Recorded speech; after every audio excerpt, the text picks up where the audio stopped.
इस ई लेक्चर को देखने और सुनने वाले सभी दर्शकों और श्रोताओं को मेरा नमस्कार। आज इस ई व्याख्यान में हम पूंजी की सीमांत उत्पादकता या पूंजी की सीमांत कुशलता के बारे में विस्तार से अध्ययन करेंगे। इससे पूर्व के व्याख्यानों में हमने कीन्स के रोजगार, आय और उत्पादन के सिद्धांत को संपूर्ण तरीके से समझने की कोशिश की और उसके अंतर्गत प्रभावपूर्ण मांग क्या है और वो किन बातों पर निर्भर करती है उसके बारे में अध्ययन किया। और साथ ही हमने प्रभावपूर्ण मांग को प्रभावित करने वाले aggregate demand function, aggregate supply function और एग्रीगेट डिमांड फंक्शन को प्रभावित करने वाले तत्व उपभोग और विनियोग के बारे में विस्तार से चर्चा की और जाना कि किस प्रकार से उपभोग अन्य तत्वों पर निर्भर करता है और उपभोग की प्रवृत्ति क्या है। ठीक इसी के साथ ही हमने ये भी जाना कि विनियोग का सिद्धांत या विनियोग फलन क्या है, निवेश फलन क्या है और किस प्रकार कितने प्रकार का निवेश हो सकता है। और मुख्य रूप से किंज ने स्वायत्त और प्रेरित निवेश के बारे में जो बात कही थी उसके बारे में हमने विस्तार से अध्ययन किया। आज हम पूंजी की सीमांत कुशलता या उत्पादकता के बारे में अध्ययन करेंगे। मार्जिनल एफिशिएंसी ऑफ कैपिटल, जिसे हम शॉर्ट में MEC कहते हैं। किंज विनियोग को दो बातों पर निर्भर होना बताते हैं। एक तो है ब्याज की दर और दूसरी है पूंजी की सीमांत उत्पादकता या पूंजी की सीमांत कुशलता। हमने ब्याज के सिद्धांतों के अंतर्गत किंज के ब्याज के तरलता पसंद के सिद्धांत को समझा था और ये जाना था कि किस प्रकार से ब्याज की दर विनियोग को प्रभावित करती है। दूसरा बहुत महत्वपूर्ण तत्व है पूंजी की सीमांत उत्पादकता या पूंजी की सीमांत कुशलता, जो विनियोग को प्रभावित करती है। और कीन्स का ऐसा मानना है कि यह MEC केवल वास्तविक विनियोग से संबंध रखती है, वित्तीय विनियोग से नहीं रखती है। अर्थात मैं ये बताना चाहूँगा यहाँ पे कि इससे पूर्व के व्याख्यान में जब हमने बात की थी कि विनियोग क्या है और विनियोग के कितने प्रकार है, तो उसके अंतर्गत एक विनियोग के प्रकार के अंतर्गत हमने एक बात की थी कि विनियोग कई प्रकार के हो सकते हैं, जिनमें स्वायत्त और प्रयत विनियोग भी एक प्रकार है। इस तरह से वास्तविक विनियोग और वित्तीय विनियोग भी एक प्रकार है। वास्तविक विनियोग का अर्थ होता है जो कि पूंजी जब फैक्ट्री या फर्म या बिजनेस या उत्पादन के क्षेत्र में जब सीधा निवेश किया जाता है उसे वास्तविक विनियोग कहते हैं। और वित्तीय विनियोग का अर्थ होता है शेयर, डिबेंचर या इस प्रकार के जो पोर्टफोलियो में निवेश किया जाता है वह वित्तीय विनियोग कहलाता है। किंज यहाँ पर वास्तविक विनियोग जो कि पूंजी परिसंपत्तियों के वृद्धि के लिए या उत्पादन के क्षेत्र में या फैक्ट्री या कंपनी के रूप में जो लगाया जाता है, मशीनें खरीद कर उत्पादन के क्षेत्र में लगाई जाती है, उनसे संबंधित पूंजी की सीमांत कुशलता या उत्पादकता के बारे में बात करते हैं। और इसको हम बहुत सरल शब्दों में यूँ कह सकते हैं कि पूंजी की सीमांत दक्षता या कुशलता या उत्पादकता लागत को निकाल कर प्राप्त होने वाले उस अधिकतम प्रतिफल को कहते हैं जो पूंजी परिसंपत्ति की कीमत, पूंजी परिसंपत्ति की सीमांत अथवा अतिरिक्त आय से प्राप्त होती है। किंज इसे इन शब्दों में परिभाषित करते हैं, लिखते हैं कि पूंजी की सीमांत उत्पादकता अपहार, यानी बट्टा भी नाम देते हैं इसको, अपहार या डिस्काउंट जिसको हम कहते हैं, डिस्काउंट की उस दर के बराबर होती है जो वार्षिक प्रतिभूतियों के वर्तमान मूल्यों को, जो कि उसके समय अवधि की आय पर आधारित होता है, उनके प्रति मूल्य के ठीक बराबर कर दे। यही पूंजी की सीमांत कुशलता होती है। अर्थात पूंजी की सीमांत कुशलता उस बट्टे की दर के बराबर होती है जो उनके प्रति मूल्य या प्रति पूर्ति करने की जो लागत होती है उसके बराबर कर देने की जो दर होती है वही बट्टा दर है और वही पूंजी की सीमांत कुशलता है। इस प्रकार हम कह सकते हैं कि सीमांत उत्पादकता का अर्थ यह हुआ कि एक साहसी अथवा उत्पादक उस पूंजी परिसंपत्ति की एक अतिरिक्त इकाई द्वारा उसकी लागत की तुलना में कितनी आय प्राप्त करेगा। इस संदर्भ में किंज कहते हैं कि पूंजी की सीमांत उत्पादकता की जो व्याख्या हो सकती है वो इस प्रकार हो सकती है कि पूंजी की सीमांत उत्पादकता कटौती या बट्टे की उस दर के समकक्ष होती है जो किसी मशीन के संपूर्ण जीवन को प्रतिवर्ष के भावी आयों के वर्तमान मूल्यों को उसकी अर्थात मशीन की पूर्ति कीमत के बराबर या समकक्ष कर देती है। के कुरिहारा इस संबंध में कहते हैं कि यह अतिरिक्त पूंजीगत वस्तुओं की प्रत्याशित आय और उनकी पूर्ति कीमत के बीच अनुपात है। और इस अनुपात को हम लिखेंगे इस प्रकार, M E C is equal to Y upon P. इसके बारे में चर्चा करूँ उससे पहले इरविंग फिशर ने भी पूंजी की सीमांत उत्पादकता के बारे में अपने विचार व्यक्त किए थे, और उन्होंने लिखा था कि विनियोग परियोजनाओं की लागत पर प्राप्त होने वाले प्रतिफल की दरों को पूंजी की सीमांत दक्षता कहते हैं। इस प्रकार से हम ये स्पष्ट होता है इन परिभाषाओं से कि हम ये कह सकते हैं कि पूंजी की सीमांत दक्षता को दो तत्वों, पूंजी परिसंपत्ति की पूर्ति कीमत तथा पूंजी परिसंपत्ति पर भावी प्रतिफल की प्राप्ति प्रभावित करते हैं, और पूंजी की सीमांत उत्पादकता इन दोनों के बीच का ही अनुपात होती है। और इसी अनुपात को कुरिहारा ने इन शब्दों में, जैसा कि यहाँ लिखा हुआ है और मैंने जो बताया कि यह अतिरिक्त पूंजीगत वस्तुओं की प्रत्याशित आय और उनकी पूर्ति कीमत के बीच अनुपात है के रूप में परिभाषित किया। इसे हम MEC यानी कि marginal efficiency of capital is equal to Y upon P, यानी कि वाई यहाँ पे यील्ड्स है और ये प्रत्याशित आय को यहाँ पर दर्शा रही है, और पी यहाँ पर पूर्ति कीमत है, प्राइस ऑफ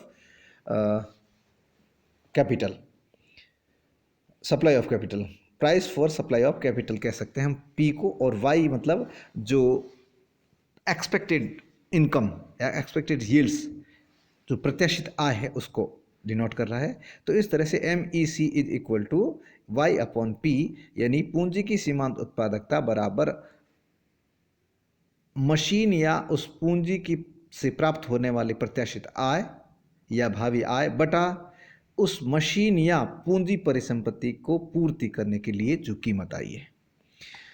इस प्रकार यदि हम इसको एक उदाहरण की सहायता से भी समझें तो इस तरह से हो सकता है कि मान लेते हैं एक साहसी विनियोग करता है, और करते समय उसका अनुमान होता है कि नई मशीन में विनियोग करने से 50,000 रुपये की लागत आएगी, और यह मशीन अपने जीवन काल में 2500 रुपये का वार्षिक शुद्ध लाभ प्रदान करेगी। तो पूंजी की सीमांत उत्पादकता ज्ञात करने के लिए हम भावी वार्षिक आय जो कि 2500 रुपये है में वास्तविक लागत जो कि 50,000 रुपये है का अनुपात ज्ञात कर लेंगे, जो कि प्रतिशत के रूप में प्राप्त होगा। और इस प्रकार हम उसको लिख सकते हैं, तो 2500 बटे 50,000 इंटू 100, जब हम इसका प्रतिशत रूप निकालेंगे यानी अनुपात ज्ञात कर प्रतिशत रूप निकालेंगे तो ये 5% आएगी। इसका मतलब ये हुआ कि पूंजी की सीमांत उत्पादकता 5% होगी इस उदाहरण के तहत। अब हम आगे बढ़ते हैं और जानते हैं कि पूंजी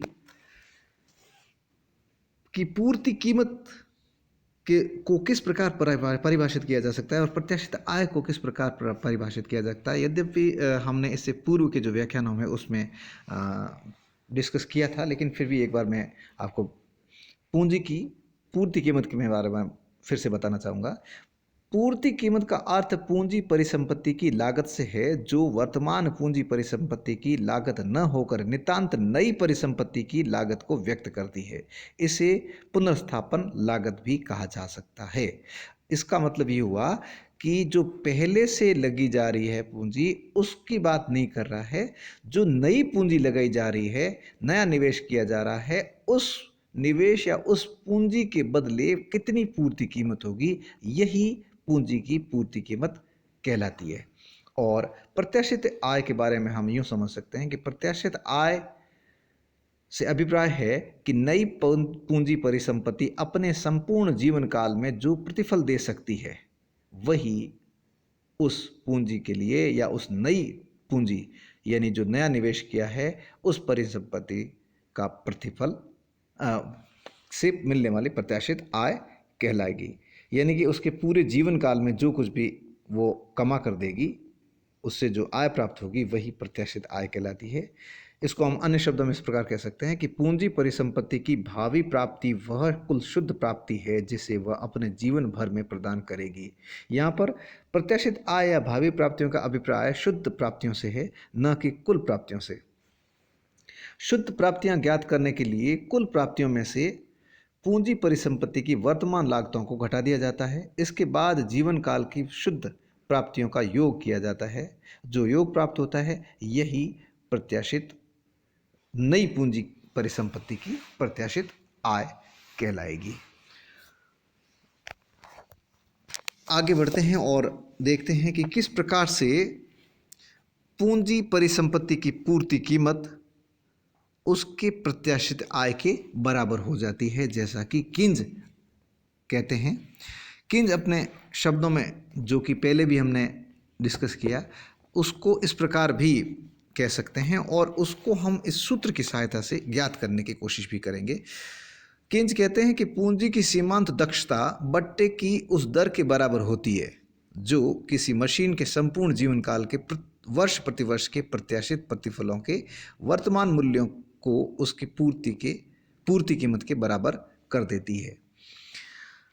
पूंजी की सीमांत दक्षता की गणना करने के लिए एक सूत्र को लिया है और इस सूत्र को यहाँ पे लिखा हुआ है, जैसा आप इसमें दिख रहे हैं।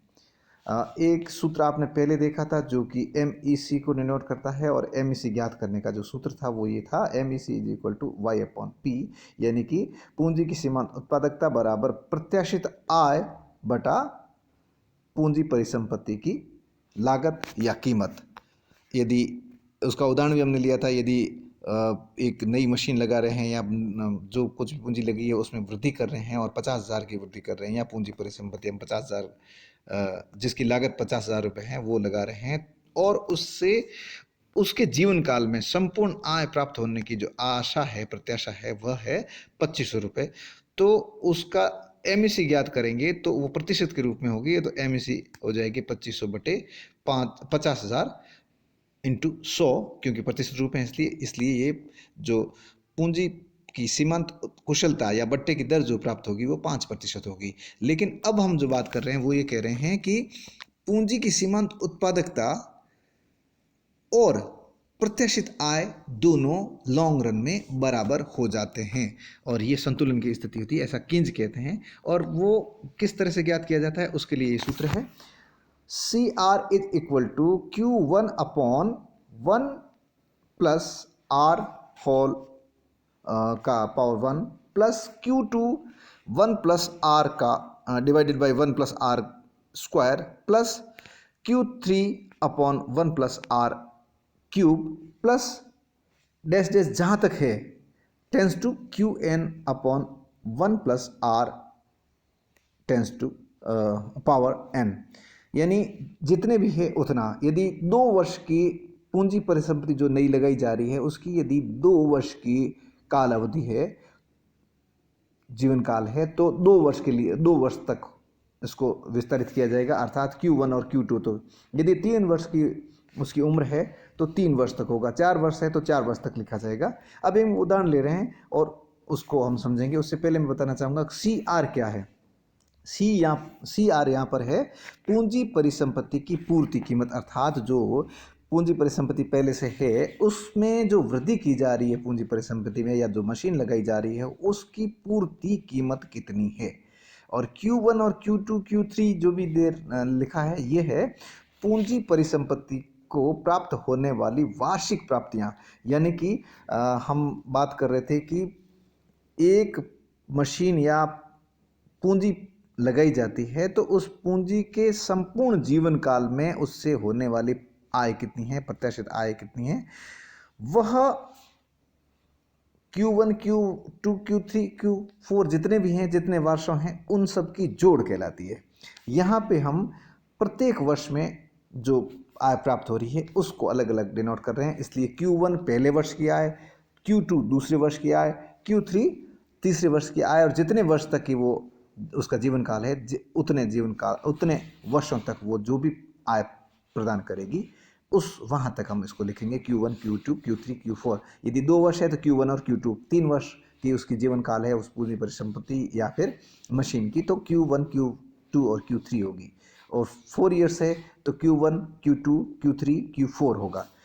अब हम एक उदाहरण, और R है बट्टे की दर या डिस्काउंट की दर जो कि प्रतिशत के रूप में लिखी जाती है। अब हम एक उदाहरण लेते हैं, उदाहरण है यदि CR यानी पूंजी की परिसंपत्ति की पूर्ति कीमत 3,000 रुपये है और उस परिसंपत्ति या उस मशीन जो कि लगाई जा रही है, पहले से उत्पादन का जो क्षेत्र है या फिर नया स्टैब्लिश्ड हो रहा है, उसमें जितनी भी वृद्धि की जा रही है या नया लगाया जा रहा है, उसका पूरा जीवन काल 2 वर्ष का है, जिसमें पहले वर्ष वह 1100 रुपये कमा के दे सकती है या उससे प्राप्त प्रत्याशित आय 1100 रुपये है, और दूसरे वर्ष 2420 रुपये उससे मिलने वाली आय है या मिलने की प्रत्याशा है। और आर यानी कि बट्टे की जो दर है वह है 10%। पूंजी की सीमांत उत्पादकता यानी बट्टे की दर आर 10% है। तो किस प्रकार से पूंजी की सीमांत उत्पादकता और यानी पूंजी की परिसंपत्ति की पूर्ति कीमत और उससे मिलने वाली प्रत्याशित आय दीर्घकाल में किस तरह से बराबर हो जाएगी, उसके बारे में आगे बढ़ते हैं और इस सूत्र की सहायता से हम उसको हल करते हैं। C R is equal to 2 वर्ष है, इसलिए 2 वर्ष तक हमने लिखा। Q1/1 प्लस आर की power 1 plus Q2/1 plus R का होल स्क्वायर। और इसको हम जो यहाँ पे लिखे हुए हैं फिगर्स जो उदाहरण में दिए हैं उसको लिख दिया है 1100/1 प्लस 10/100 प्लस 2420/1 प्लस 10/100 का स्क्वायर। और इसको जब हम सॉल्व करेंगे तो सॉल्व करने पर जो अगली स्टेप आएगी वो ये आएगी 1100/1 प्लस 0.1 का घात 1 प्लस 2420/1 प्लस 0.1 का स्क्वायर का होल स्क्वायर। इनको हम और सॉल्व करेंगे तो अगली स्टेप हो जाएगी 1100/1.1 प्लस 2420/1.21। और जब इनको सॉल्व करेंगे तो हो जाएगा 1100 में 1.1 का भाग देंगे तो 1000 आ जाएगा, और 2420 में 1.21 का भाग देंगे तो 2000 आ जाएगा। तो इन दोनों का जोड़ है 3000, यानी प्रत्याशित आय जो इस पूंजी परिसंपत्ति के संपूर्ण जीवन काल से प्राप्त होगी वह 2000 और 1000 यानी कि 3000 है। और इसकी लागत थी, पूंजी परिसंपत्ति की लागत 3000, इसलिए 3000 और ये 3000 दोनों बराबर हो गए, ऐसा किंज कहते हैं। और आगे बढ़ते हैं हम और एक उदाहरण लेते हैं कि पूंजी की सीमांत कुशलता के बारे में ये कहा जाता है कि विनियोग में वृद्धि के साथ साथ पूंजी की सीमांत उत्पादकता में कमी होती जाती है। इसका कारण ये होता है कि पूंजी की सीमांत उत्पादकता का जो स्वभाव होता है, इनको दो रूप में देखा जा सकता है। एक है पूंजी संपत्ति की पूर्ति में वृद्धि के साथ साथ उसकी भावी आय में भी कमी आती है, और दूसरा है विशेष पूंजी परिसंपत्ति की अधिक पूर्ति के लिए उत्पादन साधनों की मांग में वृद्धि के द्वारा उस संपत्ति की लागत में वृद्धि होती है, जिसके परिणाम स्वरूप भावी आय में भी कमी होने लग जाती है।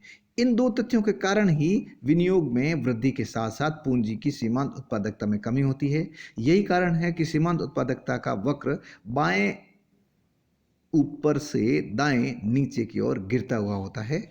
पूंजी निवेश के विभिन्न स्तरों पर पूंजी की सीमांत उत्पादकता को दिखाने वाली अनुसूची को या बताने वाली अनुसूची को विनियोग मांग अनुसूची कहते हैं। अर्थात हम यूँ कह सकते हैं कि पूंजी निवेश के विभिन्न स्तरों पर पूंजी की सीमांत उत्पादकता को यदि दर्शाया जाए एक टेबल के रूप में या सूची के रूप में प्रस्तुत किया जाए तो उस सूची को विनियोग मांग अनुसूची कहते हैं। और विनियोग मांग अनुसूची के बारे में हम एक छोटा सा उदाहरण ले सकते हैं। मान लेते हैं कि विनियोग की राशि जो है वो करोड़ रुपए में है और पूंजी की उत्पादकता प्रतिशत में है, और जो विनियोग की राशि है वो अलग अलग स्तरों पर स्तर पर है। 20 करोड़, फिर 30 करोड़ हो जाती है बढ़कर, फिर 40 करोड़ हो जाती है, फिर 50 करोड़ हो जाती है, फिर 60 करोड़ हो जाती है, फिर 70 करोड़ हो जाती है। यानी कि विनियोग की राशि जो करोड़ों में है उसको हम इस तरह से लिख रहे हैं 20 करोड़, 30 करोड़, 40 करोड़, 50 करोड़, इस तरह से हम अलग अलग स्टेप पे लिख रहे हैं। तो पूंजी की सीमांत उत्पादकता है वो 10% होती है पहले 20 करोड़ पे, तो 30 करोड़ पे वो गिर कर 8 हो जाएगी, 40 करोड़ पे 6 हो जाएगी, और 50 करोड़ पे और नीचे गिर जाएगी। इस तरह से पूंजी की सीमांत उत्पादकता या पूंजी की सीमांत कुशलता विनियोग में वृद्धि के साथ साथ गिरती जाती है, ऐसा किंज कहते हैं। धन्यवाद।